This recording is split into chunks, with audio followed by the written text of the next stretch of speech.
Assalamualaikum warahmatullahi wabarakatuh.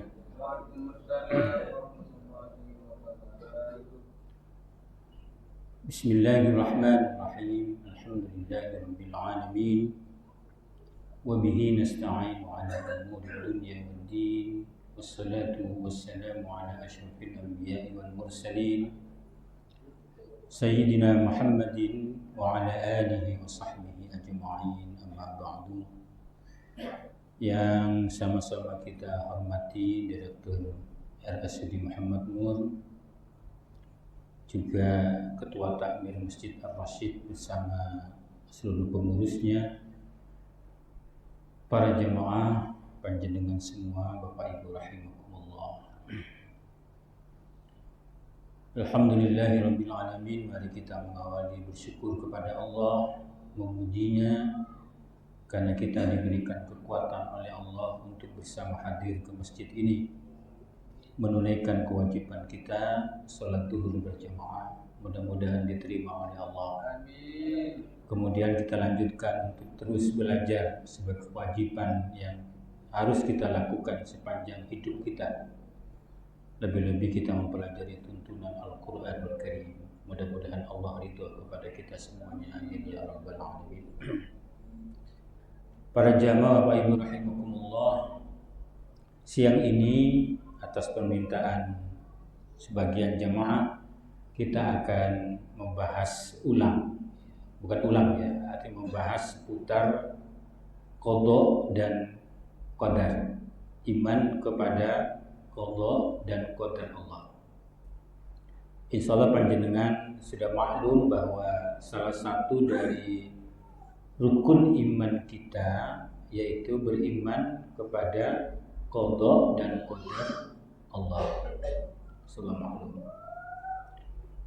Jadi rukun iman itu kalau merujuk kepada dalilnya yang eksplisit, yang sharih, yang jelas menyebutkan rukun iman itu disampaikan oleh baginda Nabi Muhammad sallallahu alaihi wasallam ketika ditanya oleh malaikat Jibril dalam hadis riwayat Imam Muslim dalam kitab Al-Iman.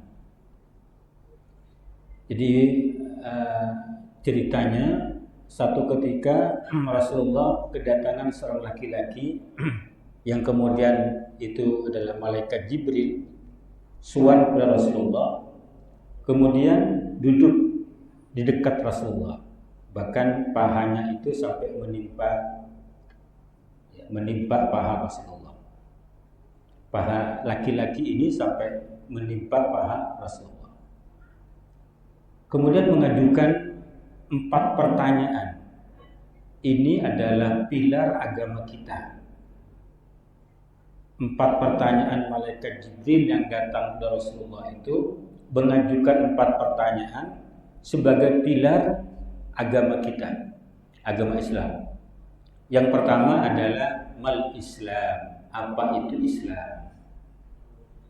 Jadi fa akhbirni mal Islam, beritahu kami pada Rasulullah apa itu Islam.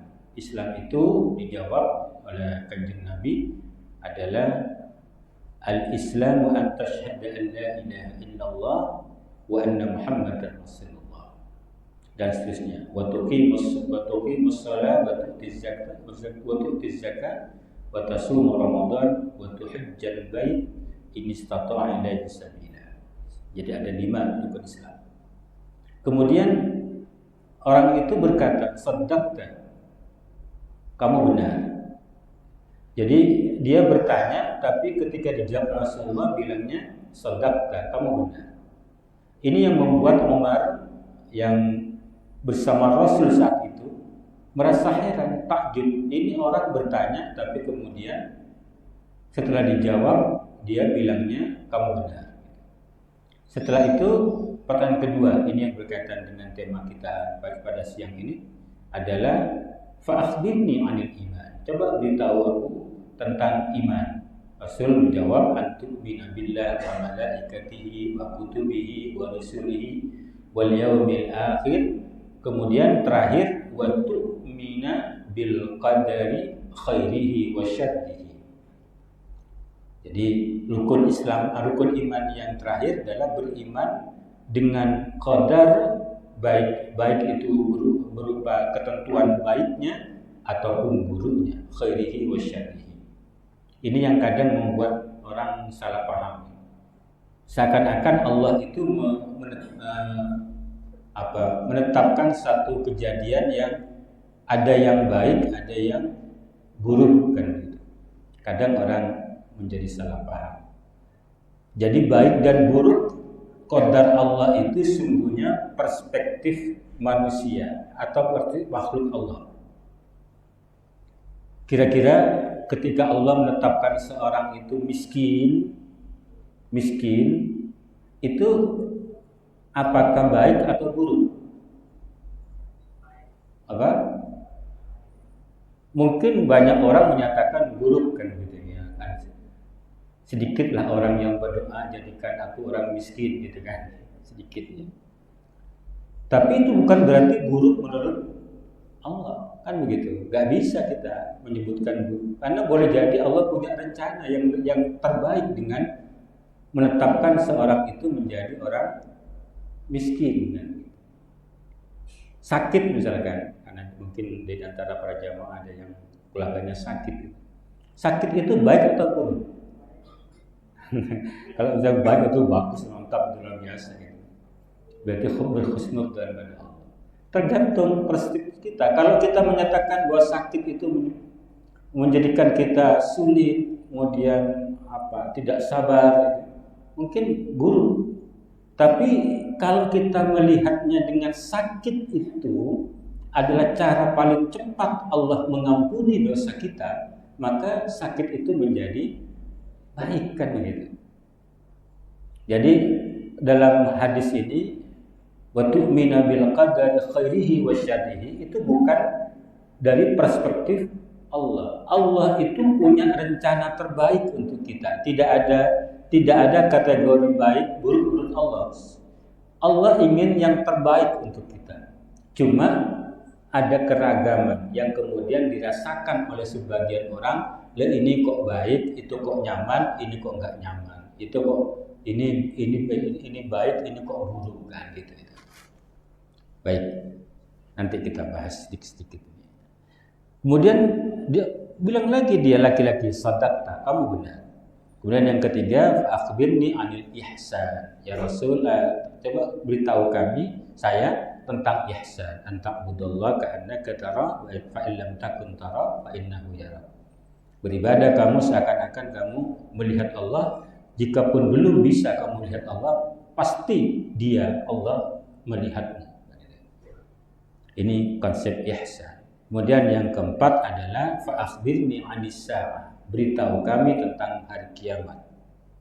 Rasul menjawab, mal mas'ulu anha bi'alama minas sa'il. Orang yang ditanya, maksudnya dirinya, tidak lebih tahu dibandingkan dengan yang tanya. Karena Rasul tahu bahwa yang datang laki-laki itu malaikat Jibril.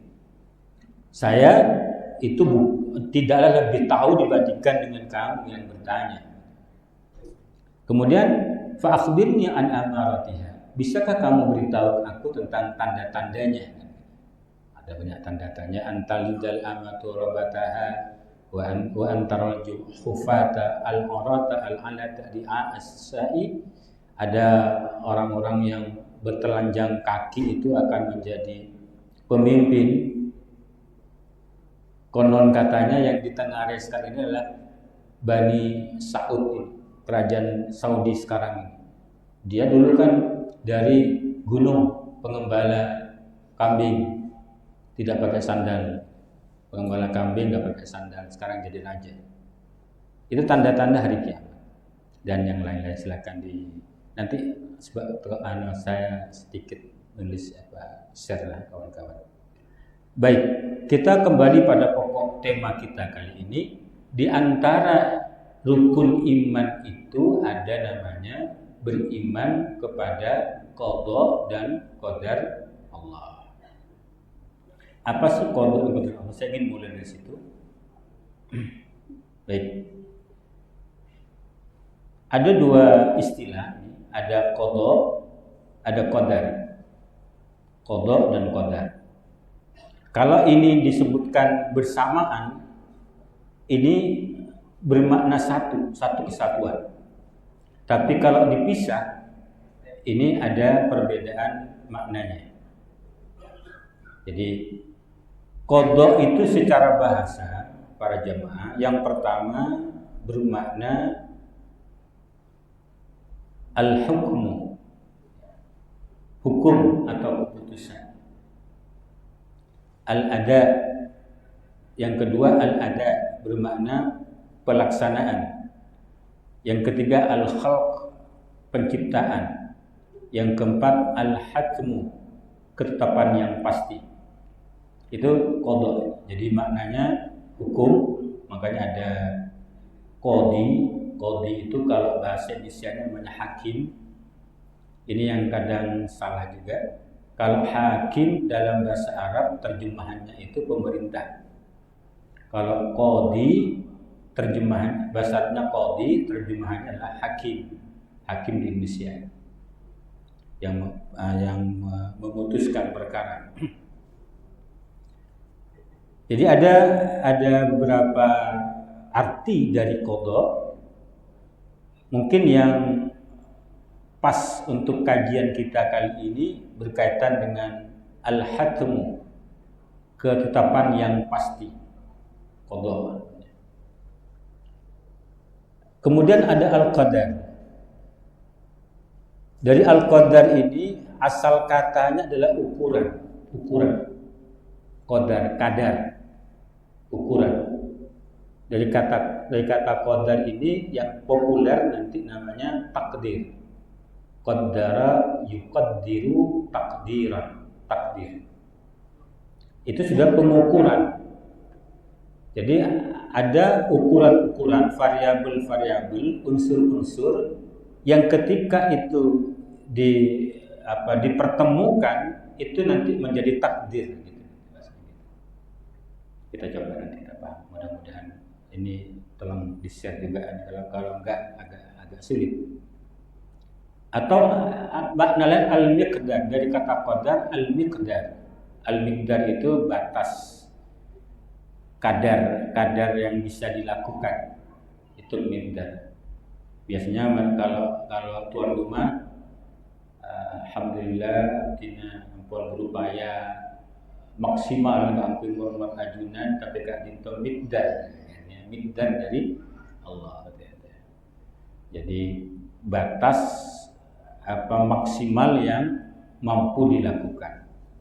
Ada juga at-tahdid, mana at-tahdid. Baik. Para jamaah begini. Yang nanti ini akan menjadi agak krusial pemahaman kita, karena ini persoalan lama yang tidak akan pernah selesai. Jadi perdebatannya nggak akan pernah selesai. Tapi kita coba dudukkan satu persatu. Jadi gini, diawali dari pertanyaan sederhana. Kira-kira yang terjadi itu apakah qada dulu baru qadar, baru takdir, atau qadar dulu baru qada? Ini kalau pemikiran manusia, mohon maaf ya.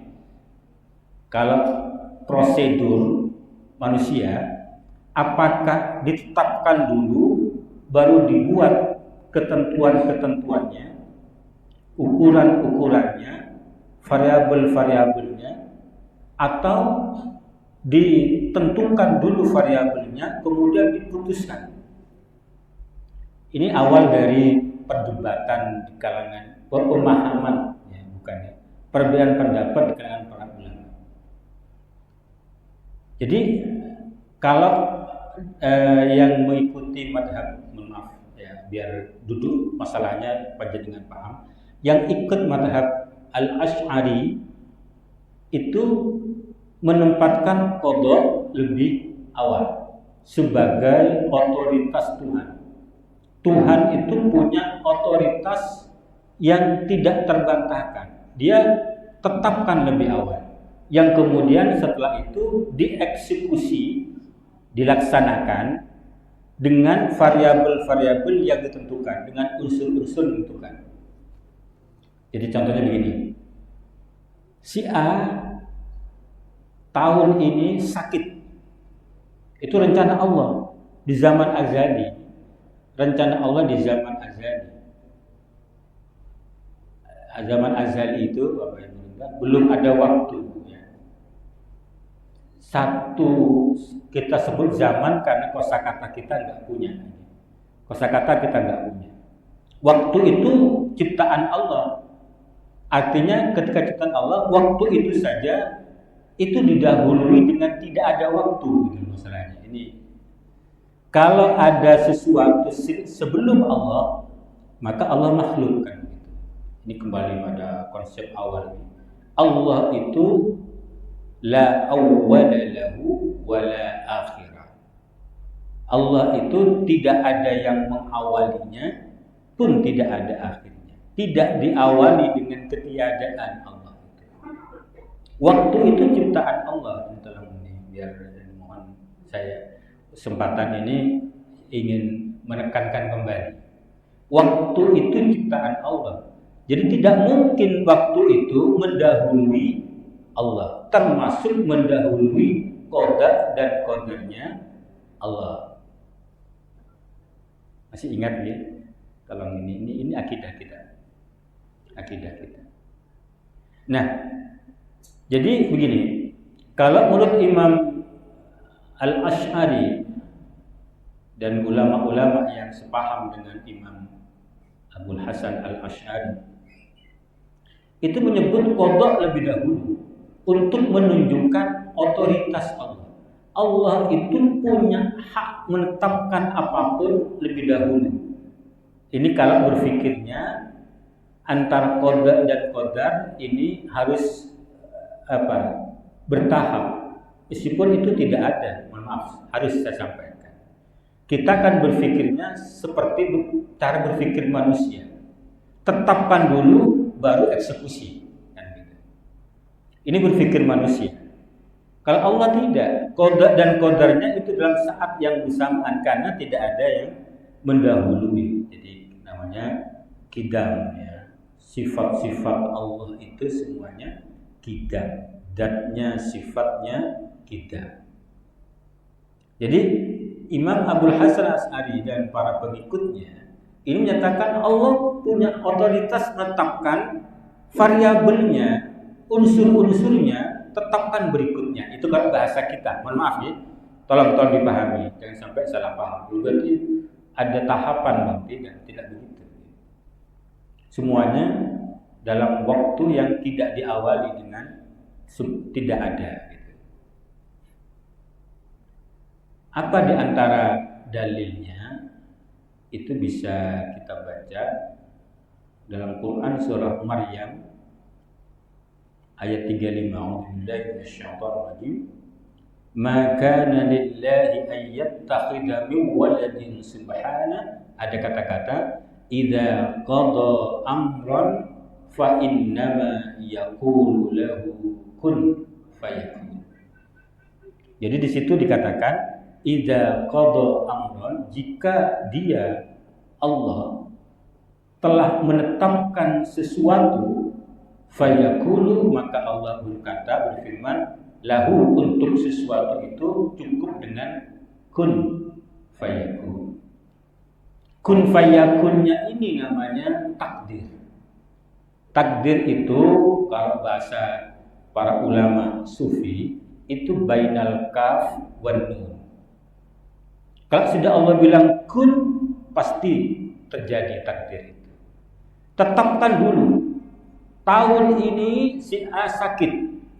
Tetapkan dulu. Kemudian Allah membuat unsur-unsur, variabel-variabel bahwa pada tahun 2026 ini si A sakit. Apapun sakitnya ada sebab-sebabnya, ada kausalitasnya. Itu namanya takdirnya, takdir ukuran-ukuran. Istilah Pak Dokter ini bisa memahami. Jadi orang sakit itu kan tidak bisa serta-merta gitu kan. ada ukuran-ukurannya untuk bisa sakit tertentu. Ini diawali dengan problem ini, masalah ini, kebiasaan demikian, ada variabel-variabelnya. Kan nggak mungkin tiba-tiba sakit liver gitu tanpa ada prosesnya. Itu namanya qadar itu. Qadar, ukuran-ukuran untuk bisa menjadi takdir. Nah, takdir itu kata Imam Abul Hasan Al-Asy'ari dan para pengikutnya itu disebut dengan dalam kalimat fayaqulu lahu kun fayakun. Tetapkan dulu unsur-unsurnya, variabel-variabelnya, kemudian Allah wujudkan dalam kehidupan aktual. Si A sakit, meninggal, Allah kasih variabel-variabel.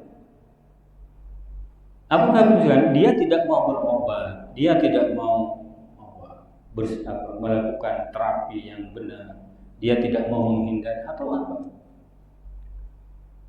Itu mungkin menjadi qadar-qadar, variabel-variabel, unsur-unsur yang menyebabkan dia sakit dan mati gara-gara sakit itu. Atau si A sembuh, sehat. Karena ada variabel-variabel yang Allah tetapkan sehingga dia menjadi sehat. Saya yakin Pak Dokter paham. Sakitnya sama, tapi ada yang sembuh, ada yang tidak, kan begitu. Karena kemungkinan unsur-unsurnya untuk menjadi sembuh itu terpenuhi, unsur-unsurnya untuk tidak menjadi sembuh terpenuhi. Itu namanya qadar Allah. Ketika itu menjadi satu kesatuan namanya takdir. Jadi ini apa istilahnya? Kalau pandangan pertama ini qada dulu baru takdir.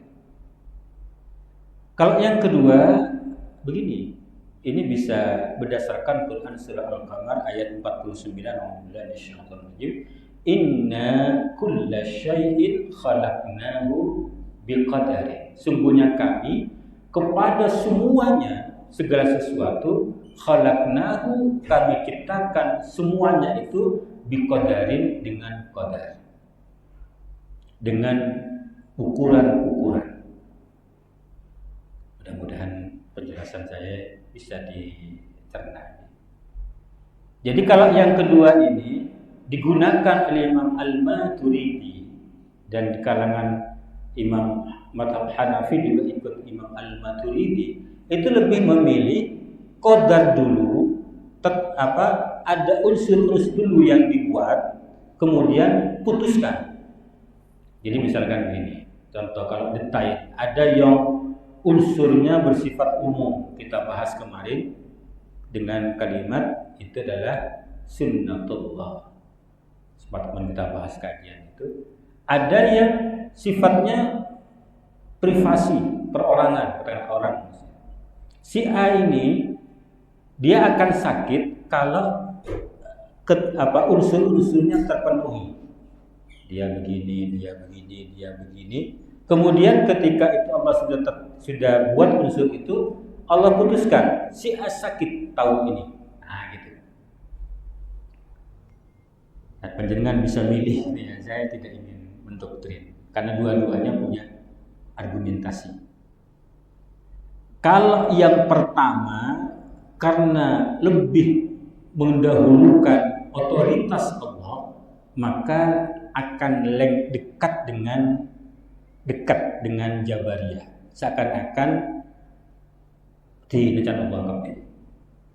Nanti kita bahas, mungkin tidak pada pertemuan minggu depan, hubungannya antara qada dan Allah dengan ikhtiar manusia. Nanti kita bahas. Kita pahami dulu qada dan qadar Allah. Kalau yang kedua, ini lebih dekat kepada qadariyah. Karena Allah sifatnya masih membuat ramuan-ramuan bahasa kita ini. Kemudian memutuskan, boleh jadi ketika ada perubahan ramuan dari manusia, maka bisa berubah qada itu. Nanti kita bahas minggu depan insyaallah. Baik, dari gambaran sederhana itu kita ada definisi yang bisa disampaikan. Jadi kalau menurut Imam Al-Asy'ariyah, mazhab Al-Asy'ariyah, qada itu kehendak atau iradah Allah sejak zaman azali terhadap segala sesuatu beserta keadaannya kelak di masa depan. Jadi qada adalah rencana awal atau kehendak Allah yang belum terwujud di alam nyata. Sementara qadar penciptaan atau realisasi atau ijad dari Allah di alam nyata atau hadis ini atas sesuatu yang tersebut. Tadi sudah di ayatnya idza qada amran fa in fayaqul lahu kun fayakun. Itu jadi qadarnya kun fayakun itu qadarnya. Kemudian kalau Imam ulama Maturidiyah menyebut begini, qadar penentuan atau ukuran yang ditetapkan oleh Allah sejak zaman azali mengenai segala sifat, ukuran dan waktu bagi seluruh makhluknya. Ini lebih kepada memasukkan pemahaman sunnatullah. Coba begini, saya ingin tanya panjenengan biar ada 3 orang jalan di jalan raya jejer. Kalau ditabrak ini,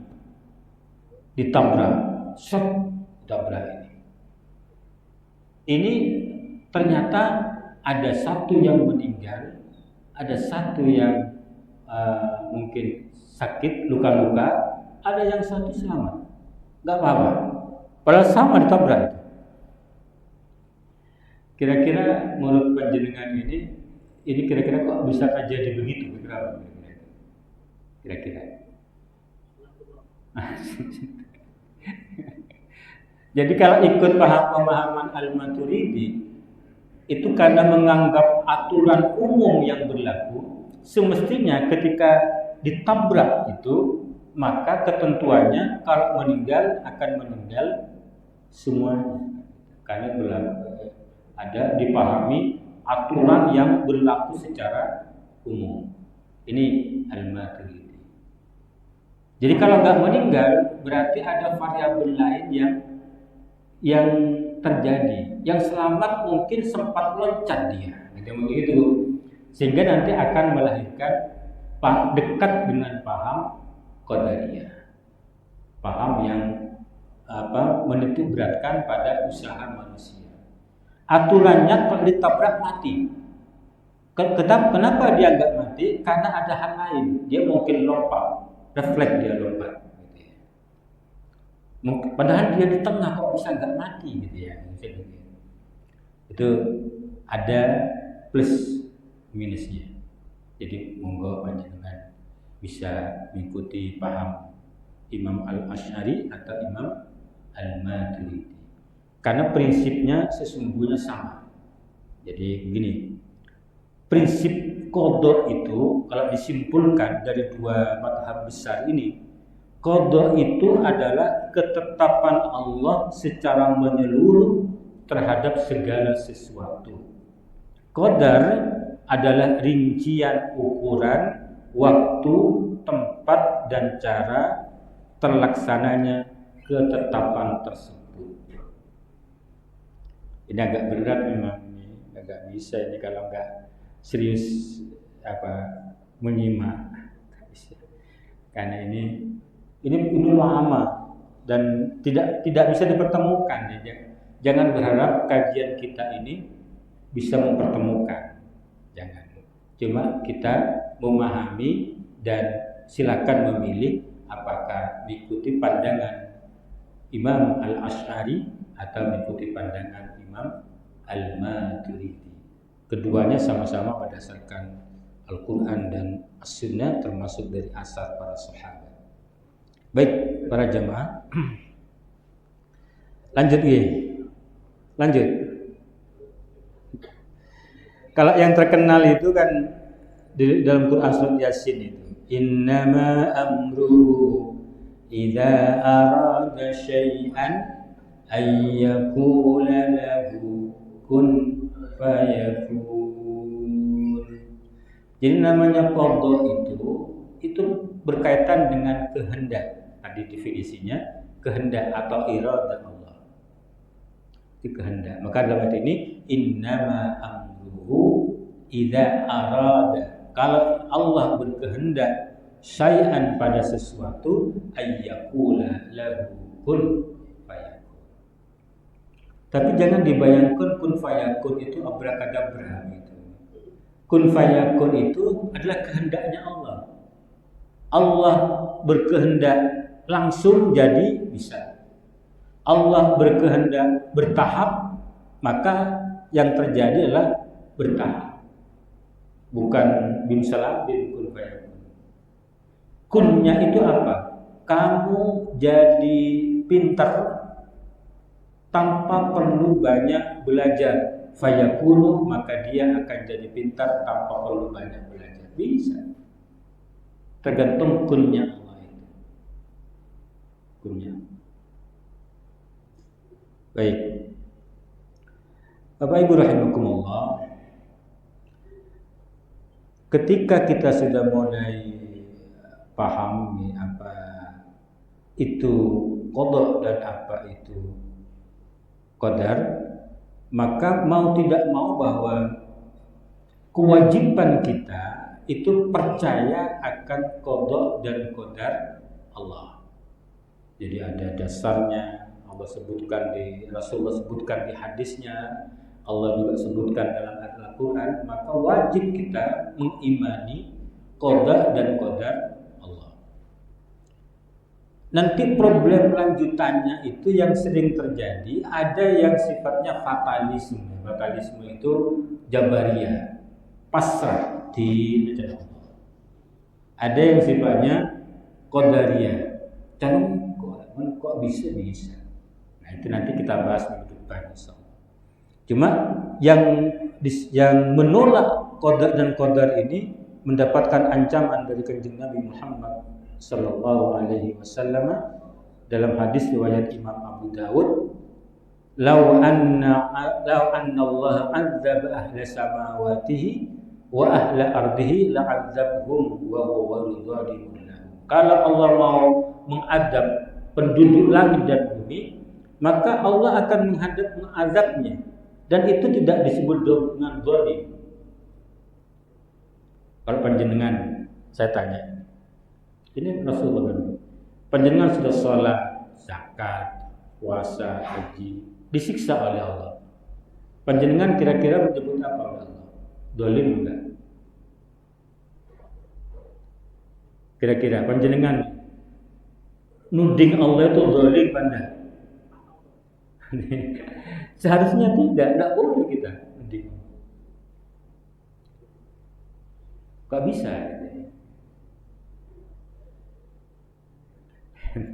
Saya kadang ilustrasi begini. Ada orang kaya, dia beli selembar sutra, mahal sutra, kain sutra. Ada sebagian dibuat jilbab, boleh enggak? Sutranya dibuat jilbab, boleh tidak? Boleh apa enggak? Bila nanti aja bicara. Sebagian dibuat baju, boleh enggak? Boleh. Sebagian mungkin dibuat celana dalam, boleh enggak? Boleh. Satu lembar yang sama. Kira-kira yang kebagian celana dalam sering dikentuti itu menyebut pemiliknya dia zalim pada untuk dirinya. Nah, tidak bisa. Karena kita ini punya Allah. Kita ini punya Allah. Lu yang punya mau bikin ini kan kain saya yang punya. Meskipun motifnya sama, kualitasnya sama, ada yang tempatkan di atas kepala, ada yang dikentuti terus, itu hak saya.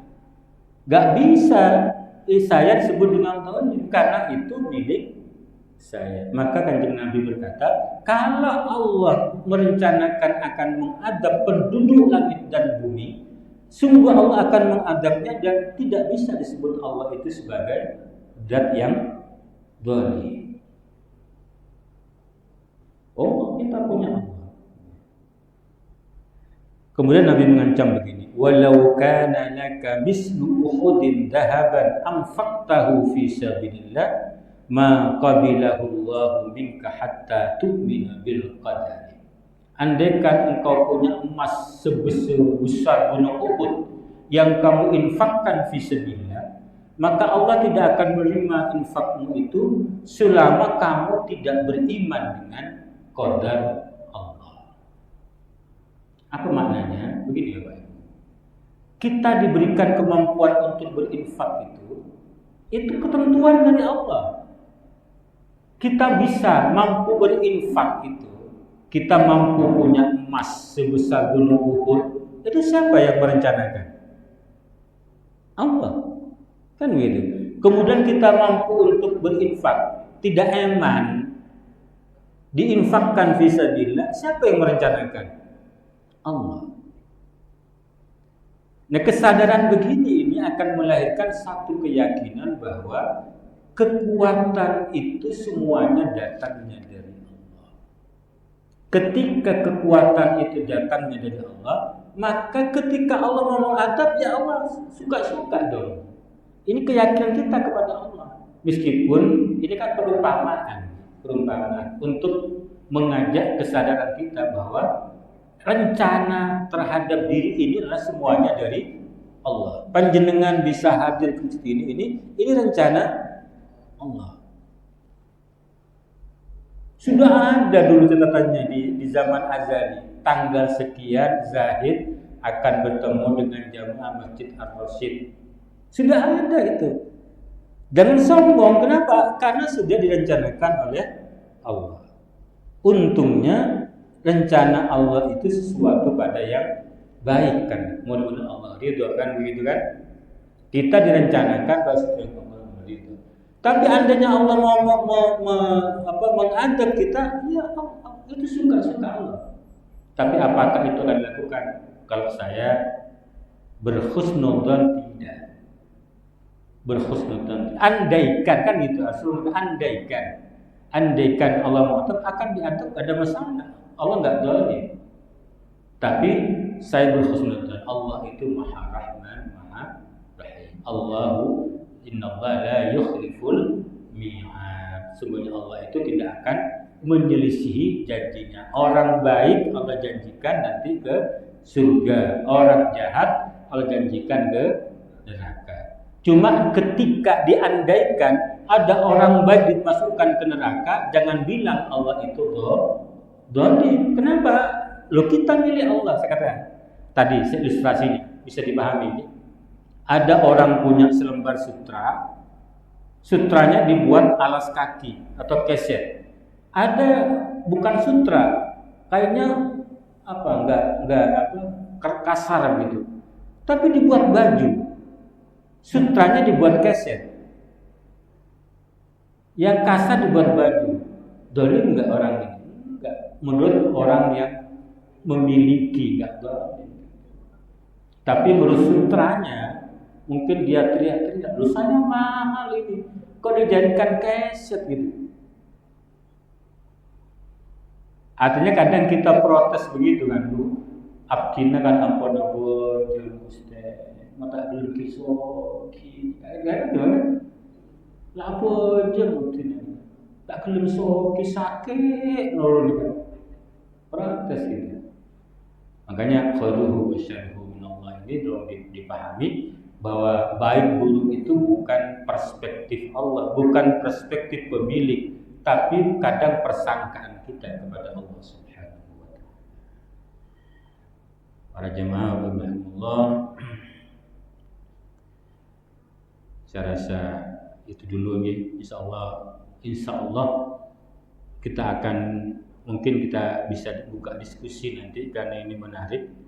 Kaitan antara qada dan qadar itu dengan ikhtiar atau kasab manusia. Kita sering baca ayatnya, laha ma kasabat wa 'alaiha maktasabat. Kan itu ada ayatnya, ada ayat yang sering kita baca. Jadi insya Allah mudah kita tidak ada halangan hadir, panjenengan bisa ikuti nanti insya Allah Rabu depan, kaitan antara qada dan qadar Allah dengan ikhtiar manusia. Semoga diberikan kemampuan oleh Allah ya Rabbal Alamin. Semoga ada manfaatnya ya.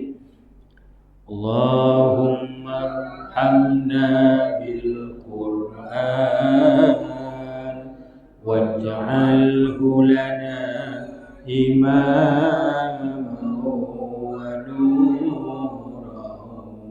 wa hudan wa rahman. Allahumma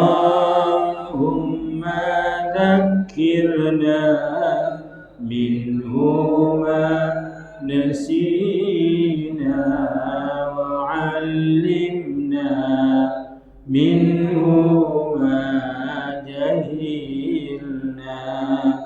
warzuqna tilawatahu